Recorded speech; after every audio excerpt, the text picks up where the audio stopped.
Melanjutkan cerita sebelumnya, terlihat Ronan yang berbalik dan menatap ke arah Scorpion yang berada di hadapannya. Orang-orang yang melihat Scorpion pun berkata, Dia Scorpion.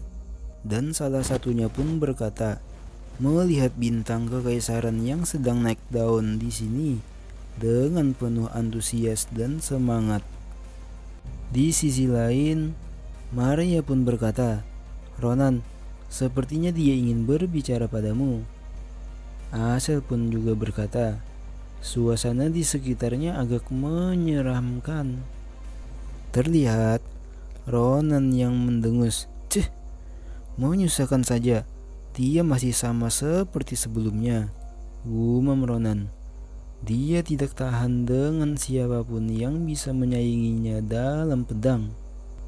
Semangat berlebihan itu, aku harus menghindari situasi ini. Lalu Ronan menyeringai, aku ranking pertama. Aku tidak tahu apa yang terjadi, ucap Ronan kepada Scorpion. Terlihat Scorpion wajahnya langsung gelap mendengar apa yang Ronan katakan. Kenapa kau berbohong? Ucap Scorpion bertanya pada Ronan. Ronan pun menghela napasnya dan menjawab, apa maksudmu? Kalau ku bilang tidak tahu, ya tidak tahu. Kenapa? Kau punya buktinya. Berhenti berkelahi dan abaikan saja. Scorpion pun berkata, bukti ya, sembari mengeluarkan pedangnya. Lalu melanjutkan, baiklah, akan kubuktikan, sembari menyerang ke arah Ronan. Ronan pun dengan refleks menahan serangan tersebut. Terlihat Ronan yang sedang kewalahan akibat serangan dari Scorpion. Asel dan Maria pun yang melihat itu, mereka terkejut. Asel berkata, Ronan, apa ini cukup? Ucap Scorpion dengan nada yang sangat percaya diri dengan kekuatan yang dia tampilkan. Kalau kau bukan yang pertama, kau tidak bisa mencapai itu. Ada perkelahian, ucap orang-orang yang melihat adegan mereka berkelahi. Scorpion pun berkata lagi, tunjukkan padaku kemampuan yang sudah mengalahkanku. Dengan tatapan yang serius dan meremehkan. Ronan pun di sisi lain, dia merasa geram dengan apa yang Scorpion lakukan. Dasar bajingan gila. Sini, kalau itu permintaanmu. Sembari mendorong serangan Scorpion yang dia tahan sebelumnya. Terlihat Scorpion yang terdorong akibat serangan Ronan yang tiba-tiba. Ronan yang dalam mood seriusnya pun berkata, akan kutunjukkan padamu. Ronan pun mengayunkan pedangnya ke arah Scorpion untuk menyerang. Terlihat beberapa niat pedang atau skill dari Ronan menerjang ke arah Scorpion. Scorpion pun mencoba bertahan dengan menebasnya. Sreng. Lalu Ronan berkata, sudah kutunjukkan. Sudah puas? Scorpion pun yang setelah menahan serangan Ronan tersebut, terlihat pedang yang dipegangnya pun gemetaran akibat kuatnya serangan Ronan tersebut. Lalu dia berkata, masuk akal, kau bisa mendapat nilai yang bagus, itu teknik yang bagus. Tapi sesuai dugaan, terlihat Scorpion yang mulai menerjang kembali, dan mereka pun berdua bentrok kembali dengan pertempuran yang sengit. Scorpion pun melanjutkan, itu tidak cukup untuk mengalahkanku. Ronan yang melihat itu pun berkata, tidak, dasar gila. Tenanglah, ucap Ronan yang mulai kewalahan. Scorpion pun merespon, tunjukkan semua yang kau sembunyikan. Dengan harga dirinya sebagai seorang jenius pedang di kekaisaran serta niat membunuh yang padat, Scorpion pun berkata, aku masih tidak menerimanya. sembari memperkuat serangannya yang membuat Ronan pun terdesak.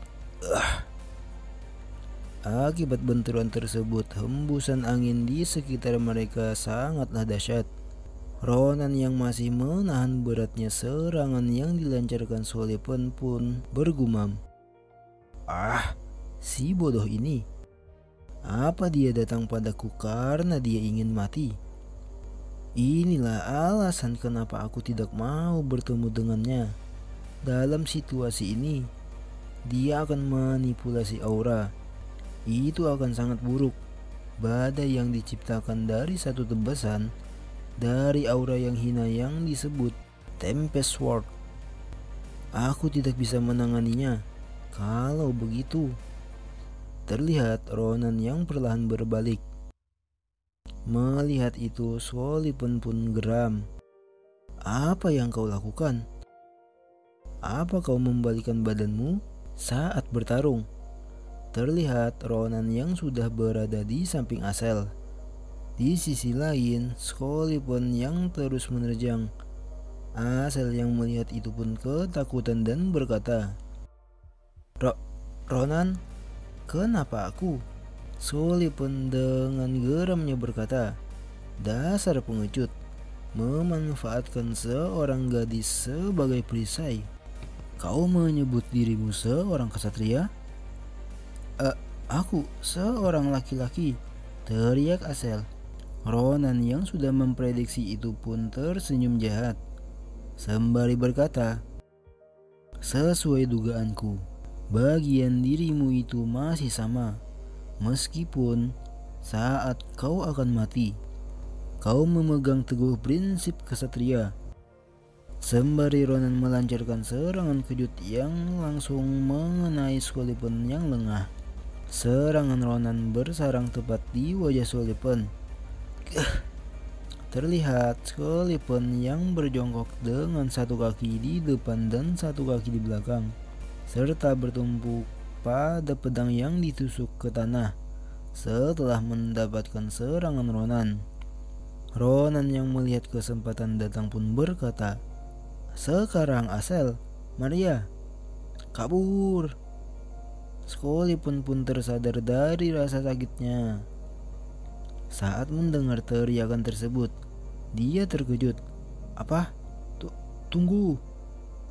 Namun Ronan yang membawa Asel dan Maria sudah pergi menjauh dengan kecepatan yang mencengangkan. Lalu ada seseorang yang menghampiri tempat kejadian tersebut dengan tergesa-gesa. Apa yang terjadi di sana? Aku dengar ada perkelahian, ucap seorang pria yang memiliki tampilan botak. Orang tersebut pun terkejut karena melihat Sullivan di depannya. Oh, ya ampun, Tuan Sullivan. Apa? Anda baik-baik saja? Tega sekali orang yang melakukan itu pada Anda, ucapnya yang sudah paham situasi yang Sullivan alami dan tahu bahwa yang bertarung adalah Sullivan dan orang yang tak ada di sana lagi yang menjadi lawannya. Lalu melanjutkan perkataannya, beritahu aku seperti apa penampilan mereka. Kami sebagai penjaga keamanan akan mengejar. Sullivan pun menyela perkataan pria botak tersebut. Tolong jangan bicara formal. Saat ini aku bukan putra dari keluarga dukal, melainkan seorang pendaftar berstatus rakyat biasa. Sembari berdiri lalu melanjutkan, kalian tidak perlu mengkhawatirkan ini. Tadi itu perkelahian yang adil, aku akan mengurusnya sendiri. Namun Sullivan terkejut saat melihat pedang yang dia pegang, sembari bergumam, ini retak. Pedang yang terbuat dari material kualitas terbaik retak. Aku pikir kemampuannya tidak ada apa-apanya, tapi dia melakukan semuanya dengan pedang seperti itu. Sullivan pun tersenyum kecil sembari berkata, menarik. Ronan, aku akan mengingat namamu. Scene berpindah ke esokan harinya yang berada di pinggiran ibu kota, tepatnya di hutan Shemoy. Aku yakin itu ada di sekitar sini, ucap Ronan yang berjalan diikuti Asel sembari membuka seperti peta di tangannya. Asel pun membuka suara. Ronan, bisakah kita melakukan ini sekarang? Ronan pun menoleh dan bertanya, "Hah? Melakukan apa?" Asel menjawab, "Aku bicara soal orang yang berkelahi denganmu kemarin. Aku dengar dia adalah ahli waris keluarga Grand Siadokal, keluarga besar setelah keluarga kekaisaran. Kamu mematahkan hidungnya. Apa yang akan kamu lakukan kalau dia membalas?" "Jangan khawatir," ucap Ronan santai sembari terus berjalan. "Dia orang baik. Dia hanyalah tergila-gila dengan pedang. Dan dia menjunjung tinggi prinsip dan kepercayaan. Dia adalah panutan semua orang yang ingin melindungi yang lemah. Atau bisa dikatakan, dia adalah simbol dari seseorang bangsawan yang sempurna. Dan mungkin mengatakan kalau apa yang terjadi kemarin adalah persaingan yang adil. Dan jika tidak, kita pasti sudah ada di balik jeruji besi." Lalu Asel berkata, "Kalau dipikir lagi, itu ada benarnya. Tapi lebih penting lagi, lihat ke arah sana. Sepertinya kita sudah sampai." "Mana Pain?" "Yang Profesor Perrin beritahu pada kita," ucap Ronan mengalihkan arah pembicaraan. "Catatan, Mana Pain adalah pembuluh mana." Terlihat Ronan dan Asel yang sudah berada tepat di depan sungai atau danau. Ronan pun berkata, "Mata air Fernando, mana yang tersebar di seluruh dunia tanpa alasan yang jelas dan berkumpul di satu tempat yang membentuk genangan air yang disebut Mana Pain. Dengan keberadaannya, mana akan diserap oleh materi di sekitarnya. Sebuah batu biasa akan berubah menjadi batu mana tingkat tinggi. Dan rumput liar akan berubah menjadi ramuan obat ajaib. Itu terkenal karena memiliki efektivitas yang luar biasa. Nilainya sangat astronomis. Dan kebanyakan orang akan memperebutkannya. Profesor itu sangat dermawan. Dia memberikan kita sesuatu seperti ini untuk meneteskan satu telur. Bagaimana menurutmu, Asel? Apa rasanya berbeda?" Asel pun merespon, "Ini pertama kalinya aku merasakan mana sebanyak ini. Menjadi padat dalam satu tempat.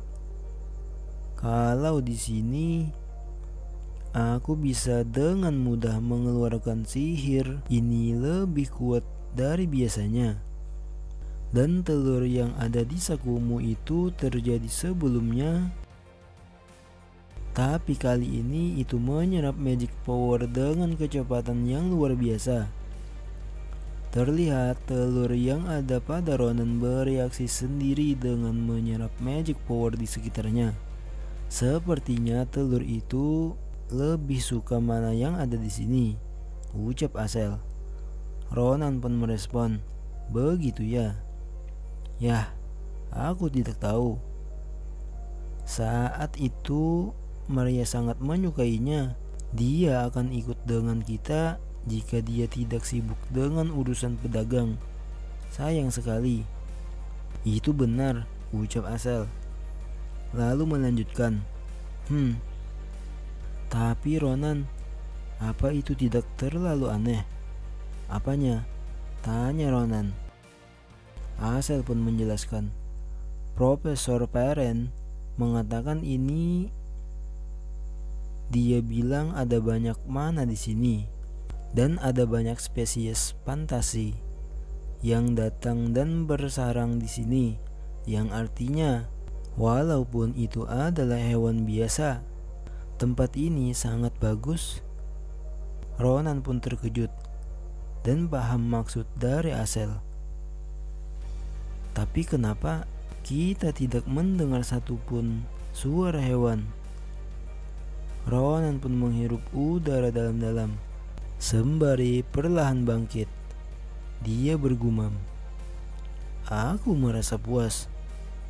Namun Ronan tiba-tiba memegang kepalanya dan berkata, "Sialan, kejadian di luar dugaan terjadi lagi. Kenapa ini terjadi kemanapun aku pergi?" Ada apa?" tanya Asel.